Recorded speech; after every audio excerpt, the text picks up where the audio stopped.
ठंड में बूढ़ी सास की 3 गर्भवती बहुएं।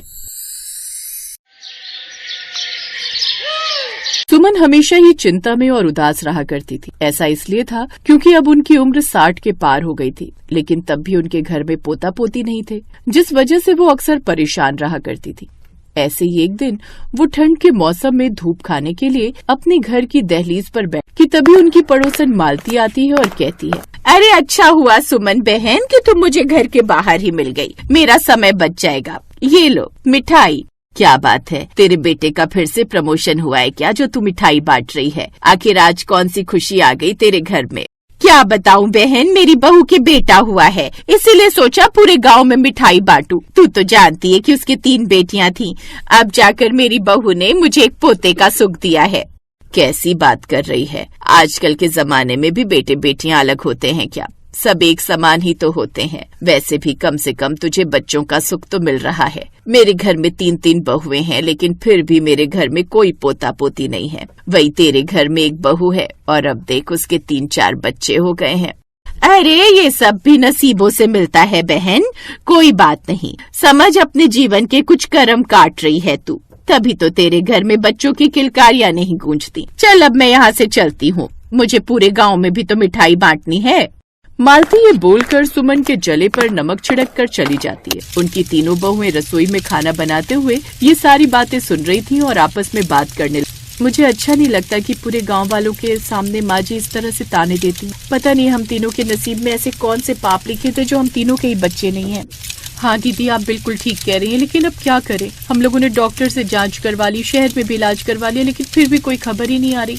अगर हमारी चिंता करने से हम गर्भवती हो जाती तब तो मैं शादी के 2 महीने बाद ही चिंता कर ली होती। सुगंधा दीदी को इस घर में आए 7 साल हो गए और सुनैना दीदी आपको 4 साल हो गए और मुझे भी तो 2 साल हो गए। ना जाने क्यों ये घर फिर भी सूना पड़ा है। अभी ठंड का मौसम शुरू ही नहीं हुआ था। वहीं सुमन के 3 बेटे जमींदार के खेतों में काम करने जाया करते थे। ऐसे एक दिन जमींदार के यहाँ से 3 बेटे काम करके लौटते हैं तो भुवन कहता है, अरे माँ, कल अच्छे से तैयार हो जाना। जमींदार जी ने अपने घर पर दावत रखी है। उनकी बेटी के बेटा हुआ है ना, तो ससुराल में तो दावत हो ही रही है। जमींदार जी ने हमारे गांव के लोगों के लिए भी दावत रखी है। ये बात सुनकर सुमन और ज्यादा उदास हो जाती है और कहती है, बताओ, जमींदार जी की बेटी के बेटा हुआ है और जमींदार जी इस गांव में भी दावत कर रहे हैं। ना जाने मेरे नसीब में ऐसे कौन से पाप लिखे थे जो कि मेरे साथ ये नहीं हो रहा। सुमन ये बोलकर चुप हो जाती है और उस रात को खाना भी नहीं खाती। अगले दिन पूरा परिवार जमींदार के यहाँ दावत खाने के लिए जाता है। जैसे वे लोग दावत खाकर घर आते हैं, अचानक ही सुमन की 3 बहुओं की तबीयत बहुत ज्यादा खराब हो जाती। तुम तीनों भी बहुत ज्यादा चटोरी हो गई हो। मुफ्त का खाना मिला नहीं कि खाना शुरू कर दिया। अरे थोड़ा सा सोच समझ कर खाती तो इतनी परेशानी तो नहीं होती ना। माँ जी, हमने तो कम ही खाया था, न जाने हमारी तबीयत इतनी खराब क्यों हो रही है। कोई बात नहीं, हम सुबह जाकर दवाई ले आएंगे। सुमन की 3 बहुएं अब आराम करने लगती हैं, जिसके बाद अगले दिन जब डॉक्टर उन्हें देखने के लिए आते हैं तो बताते हैं, सुमन बहन, आपके लिए खुशखबरी है। आपकी 3 बहुएं इसलिए उल्टी नहीं कर रही क्योंकि उन्होंने कुछ उल्टा सीधा खा लिया है, बल्कि इसलिए उल्टी कर रही हैं क्योंकि आपकी 3 बहुएं एक साथ गर्भवती हैं। ये सुनकर तो सुमन कुछ भी समझ ही नहीं पा रही थी कि वो खुशी से आसमान में पंख लगाकर उड़ जाए या फिर अपने दिल को थामकर अपनी खुशी दिखा दे। आप नहीं जानते आपने मुझे आज कितनी बड़ी खुशी दी है। सच में मेरी 3 बहुओं पर लगा बांझपन का कलंक आपकी इस बात से हट जाएगा। आपका बहुत बहुत शुक्रिया।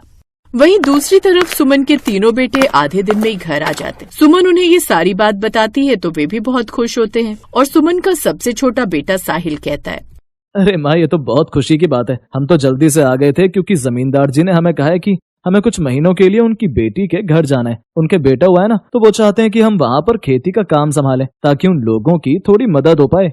कोई बात नहीं, तुम तीनों आराम से जाओ। मैं अपनी बहुओं का बहुत अच्छे से ध्यान रखूंगी और उन्हें किसी भी चीज की कोई परेशानी नहीं होने दूंगी। सुमन के 3 बेटे अब जमींदार की बेटी के ससुराल में काम करने के लिए चले जाते हैं क्योंकि जमींदार ने उन्हें दुगना वेतन देने का वादा जो किया था। वहीं धीरे धीरे ठंड का मौसम बढ़ जाता है। सुगंधा ठंडे पानी से बर्तन धो रही होती है कि तभी सुमन वहाँ जाकर कहती है, सुगंधा बहू, ठंड हो रही है। अगर तू इतने ठंडे मौसम में बर्तन धोएगी तो बेकार में बच्चों को भी ठंड लग जाएगी और तू जानती है कि मैं तुम तीनों के बच्चों को लेकर किसी भी तरह का कोई रिस्क नहीं ले सकती। तू जाकर घर में आराम कर, बर्तन मैं साफ कर देती हूँ। माँ जी, आप ये काम करेंगी तो अच्छा थोड़ी लगेगा। मैं सब कुछ कर लूंगी, आप आराम कीजिए। मैंने तुझे बोला ना बहू, मुझे कोई दिक्कत नहीं है, तू आराम कर, मैं ये बर्तन साफ कर देती हूँ। सुमन अब खुद ही ठंड में ठिठुरते हुए बर्तनों को साफ करती है, क्योंकि वो नहीं चाहती थी कि उसकी बहू को किसी भी तरह की परेशानी हो। ऐसे ही कुछ दिन गुजरते हैं और सुमन ने अपनी बहुओं से सारा काम करवाना बंद कर दिया था। उनकी बहुएं सिर्फ आराम किया करती थी और सुमन अकेली ही ठंड में इस बुढ़ापे में सारे घर का काम किया करती थी। ऐसे ही एक दिन जब तीनों बहुएं आराम कर रही होती हैं और सुमन अपने आंगन में चूल्हा लगाकर रोटियां बना रही होती है कि तभी वहाँ पर उसकी पड़ोसन मालती आती है और कहती है, अरे सुमन, तू इतनी मेहनत क्यों कर रही है? गर्भवती तो मेरी बहू भी थी, लेकिन मैंने तो उससे पूरे 9 महीने बहुत काम करवाया था, और तू है कि अपनी बहू को रानी की तरह रख रही है। तो क्या हो गया मालती बहन, जब मेरी बहुएं गर्भवती नहीं हो पा रही थीं, तो मैंने उन्हें कितने ताने दिए थे, और अब जब वो मुझे संतान का सुख दे रही हैं, तो मैं उनके लिए इतना तो कर ही सकती हूँ ना। ये तो नाइंसाफी हुई। लेकिन ठंड में बुजुर्ग सास 3 गर्भवती बहुओं की सेवा करे, ये तो बिल्कुल भी ठीक नहीं लगता। ऐसा कुछ नहीं है बहन, मेरी बहुओं ने भी मेरे लिए बहुत कुछ किया है। जब भी गांव वाले मेरी बहुओं को ताना देते या मैं उन्हें कुछ उल्टा बोलती, तो उन्होंने कभी भी पलटकर जवाब नहीं दिया। ये मेरी बहुओं का मेरे प्रति प्यार था, और अब मुझे उन्हें वो प्यार वापस करने का समय आ गया है। मालती ये सुनकर अब वहाँ से चली जाती है, जिसके बाद सुमन की तीनों बहुएं भी अंदर बैठी हुई ये सब सुन रही थी। ये सुनकर भावुक हो जाती हैं और आकर अपनी सास के गले लग जाती हैं और कहती हैं, माँ जी, आप सच में बहुत अच्छी हैं। हमें बहुत नाज है कि हमें आप जैसी सास मिली। अब हमारे घर में सिर्फ खुशियाँ होंगी और आप अकेले घर का काम नहीं करेंगी, हम भी आपकी मदद करेंगे। माँ जी, हम वो काम तो कर ही सकते हैं जिस काम को करने में हम सक्षम हैं। हम सब एक परिवार हैं, फिर अकेले आप मेहनत करेंगी तो बिल्कुल भी अच्छी बात नहीं है ना। आज से हम सब मिलकर इस घर का ख्याल रखेंगे। माँ जी, हम लोगों ने साबित तो कर दिया है कि अगर दिल और मन साफ हो तो भगवान देर से ही सही, लेकिन इच्छा जरूर पूरी करता है। लेकिन अब हमें ये साबित करना है कि हम लोगों का आपस का प्यार ऐसा ही है और हमेशा बना रहेगा। सच में बहुओं, तुम तीनों बहुत समझदार हो। मुझे माफ करना, मैं बेकार में तुम्हें हर बार सुनाया करती थी, लेकिन अब मुझे मेरी गलती का एहसास हो गया है। हम सब मिलकर प्यार से रहेंगे और कभी किसी को हमारे परिवार के बारे में कुछ भी बोलने का मौका नहीं देंगे। अब तीनों बहुएं सुमन का और भी ज्यादा साथ देने लगती हैं और सुमन भी उनकी इज्जत करने लगती है।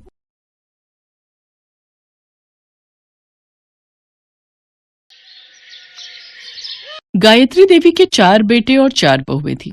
पहले और दूसरे नंबर की बहुएं अमीर खानदान से आई थीं और तीसरे और चौथे नंबर की बहुएं गरीब परिवार की थीं। इसलिए गायत्री देवी अपनी बड़ी बहू सुमन और दूसरे नंबर की बहू नीलम के ऊपर ज्यादा ध्यान देती थी और हमेशा उनकी ही तारीफ करती थी। बाकी दोनों बहुओं आशा और वर्षा की हमेशा बुराई करती थी, जबकि आशा और वर्षा सुमन और नीलम के मुकाबले ज्यादा अच्छे स्वभाव की थी। गायत्री देवी की चारों बहुएं गर्भवती थीं और घर में आजकल इसी बात को लेकर चर्चा हो रही थी। ये लो सुमन बहू, नीलम बहू, कहाँ हो तुम दोनों? इधर आओ जरा। अरे माँ जी, ये इतने सारे थैले, इनमें क्या ले आई आप? लगता है आप तो पूरा बाजार ही खरीद लाए हो। हाँ, है तो कुछ ऐसा ही। अब मेरी दोनों लाडली बहुएं गर्भवती हैं, सुंदर सुंदर बच्चों को जन्म देने वाली हैं, तो उनका ख्याल मैं नहीं रखूंगी तो और कौन रखेगा। ये देखो, ये रहे देसी घी से भरे हुए डिब्बे, ये रहे बादाम काजू किशमिश के डिब्बे और सभी तरह के फल सब्जियां।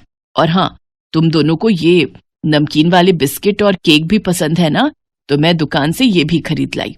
अब रोजाना पेट भरकर खाया करो। तुम दोनों को अपने खान पान का पूरा ध्यान रखना है। ठीक है माँ जी। वैसे मैंने आपको जो पैसे दिए थे सारे लग गए या फिर कुछ बचे हैं? मतलब ऐसे ही पूछ रही थी कि उन रुपयों से सामान आ गया होगा। अरे, आपने तो पैसे खर्च ही नहीं करे, मैंने तो आपको दिए थे, फिर ये सामान? ऐसी सास थोड़ी हूँ जो अपनी बहू के पैसे खर्च करवा दूंगी।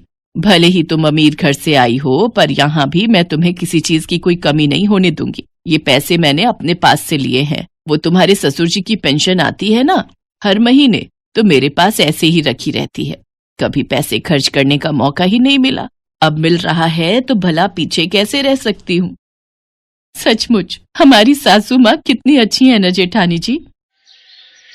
आशा, ओ आशा, वर्षा, कहाँ हो तुम दोनों? कब से बैठी हूँ, एक गिलास पानी का भी नहीं पूछा। पहले ठंडा पानी पिलाओ, फिर उसके बाद हम तीनों के लिए गरम गरम चाय बना देना। माँ जी ये पानी ले लीजिए, चाय वर्षा ला रही है। हाँ ठीक है, अब जाओ, सर पर ही खड़ी रहोगी क्या? माँ जी ये चाय ले लीजिए। कितनी बार कहा है दूध में पत्ती लगाया करो। मेरी दोनों बहुओं को ताकत की चीजों की बहुत जरूरत है, और तुम ये पतली पानी वाली चाय ले आती हो। माँ जी मैंने दूध में ही पत्ती लगाई है। माँ जी शाम के खाने के लिए क्या बनाना है एक बार बता देते। माँ जी आज मेरा ना कढ़ी चावल खाने का बहुत मन है, और मुझे तो पनीर की भुर्जी खानी है माँ जी। तो बस ठीक है, रात के खाने में कढ़ी चावल, देसी घी के पराठे और पनीर की भुर्जी बनेगी। जो मेरी दोनों बहुओं ने कह दिया वही बनेगा। पर माँ जी फली आलू की सब्जी काट कर रखी हुई थी, वर्षा का फलियां खाने का बहुत मन था। नहीं नहीं नहीं माँ जी, मुझे तो फलियों की दुर्गंध आती है, फिर मैं पनीर की भुर्जी नहीं खा पाऊंगी। तू चिंता क्यों करती है नीलम बहू, जब तुमने मना कर दिया तो फलियों की सब्जी इस घर में बिल्कुल भी नहीं बनेगी। आशा वर्षा दोनों कान खोलकर सुन लो, फलियों की सब्जी उठाकर डस्टबिन में फेंक दो। वर्षा रोती हुई रसोई में चली जाती है। आशा उसके पास जाती है और उसे समझाती है, वर्षा माँ जी की बात का बुरा मत माना करो, तुम्हारा फली आलू खाने का मन है ना? जब सुमन भाभी और नीलम भाभी सो जाएंगी और माँ जी शाम को मंदिर जाएंगी तब मैं तुम्हारे लिए सब्जी बना दूंगी। आशा भाभी हमारे साथ ही ऐसा क्यों हो रहा है? हम भी तो प्रेग्नेंट है। माँ जी हम दोनों का ख्याल क्यों नहीं रखती? मुझे पता है हम दोनों गरीब है, इसलिए ऐसा है ना। हम सुमन भाभी और नीलम भाभी की तरह पैसे वाले घर से नहीं आए। वर्षा की बातें सुनकर आशा भी रो पड़ती है। कुछ महीने बीत जाते हैं। बहुओं की गोद भराई की रस्म होनी थी, सब उसी की तैयारियों में लगे थे। गायत्री देवी भी सुमन और नीलम की गोद भराई के लिए ज्यादा उत्साहित थी। उन्होंने सुमन और नीलम के लिए बढ़िया बढ़िया कपड़े और गहने मंगवा कर रख लिए थे, पर आशा और वर्षा की तरफ गायत्री देवी का कोई ध्यान ही नहीं था। सब लोग बैंक्वेट हॉल में फंक्शन के लिए जाने की तैयारी कर रहे थे, तभी सुमन और नीलम गायत्री के पास आती हैं। बोलो ना भाभी, पहले आप बोलो। क्या हुआ सुमन बहू, बोलो क्या है, बोलो क्या कहना है। वैसे जल्दी चलो, फंक्शन के लिए देर हो रही है, सभी रिश्तेदार और मेहमान आ गए होंगे। माँ जी वो मैं कह रही थी कि इस फंक्शन में आप ना ही जाओ तो हमारे लिए और हमारे आने वाले बच्चे के लिए शुभ रहेगा। वो मेरी मम्मी कह रही थी कि एक विधवा का साया एक गर्भवती सुहागन पर पड़ना अच्छा नहीं होता। माँ जी ये हमारे भले के लिए है, आप एक विधवा हो और आपका साया हमारे और हमारे आने वाले बच्चों पर पड़ा तो ये शुभ नहीं होगा, इसलिए आप इस फंक्शन में ना ही जाओ तो बेहतर है। आप आज हम दोनों से दूर ही रहना, हम नहीं चाहते कि हमारे आने वाले बच्चे की जान को खतरा हो। सुमन और नीलम की बातों को सुनकर गायत्री देवी को एक धक्का सा लगता है और उनकी आंखों में से आंसू बहने लगते हैं। वो हिम्मत बांधते हुए दोनों को सिर हिलाकर मना कर देती हैं। चलो नीलम, माँ जी हमारी बात को समझ गई हैं। अरे वो बहुत समझदार है।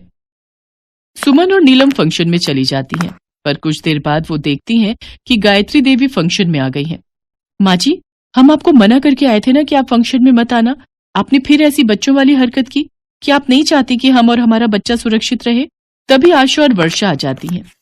सुमन भाभी, नीलम भाभी, माँ जी को हम लाए हैं। माँ जी हमें और हमारे आने वाले बच्चों को आशीर्वाद देंगी। हाँ भाभी, माँ जी का आशीर्वाद हमारे लिए भगवान के आशीर्वाद के समान है।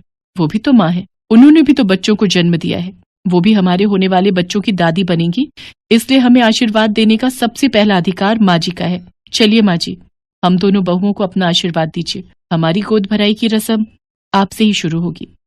मुझे माफ कर दो आशा बहू, वर्षा बहू, मैंने हमेशा तुम दोनों के साथ कितना बुरा व्यवहार किया। आज तुम दोनों ने मेरा कितना सम्मान किया है। सुमन और नीलम के लिए मैंने कितना कुछ किया, पर उन्होंने मुझे इस अच्छाई का क्या सिला दिया। भले ही वो अमीर घर से आई है, पर उनका दिल कहते कहते गायत्री देवी फूट फूट कर रो पड़ती है। माँ जी चुप हो जाइए, अब रोना नहीं, चलिए हम सब मिलकर फंक्शन में एंजॉय करेंगे। गायत्री देवी आशा और वर्षा को अपने गले से लगा लेती हैं। उस दिन से गायत्री देवी आशा और वर्षा को बहुत प्यार करने लगी। वो चारों बहुओं में बराबर ही समानता रखती थी। जिसके हिस्से का काम है उसी को करना है। ये नहीं कि सुमन और नीलम अमीर हैं तो उन पर ज्यादा ध्यान दें, ऐसा कुछ नहीं था। आगे भी चारों बहुओं और चारों बहुओं के बच्चों में भी गायत्री देवी ने समानता रखी। ये देखकर आशा और वर्षा बहु खुश थी। Thanks for watching.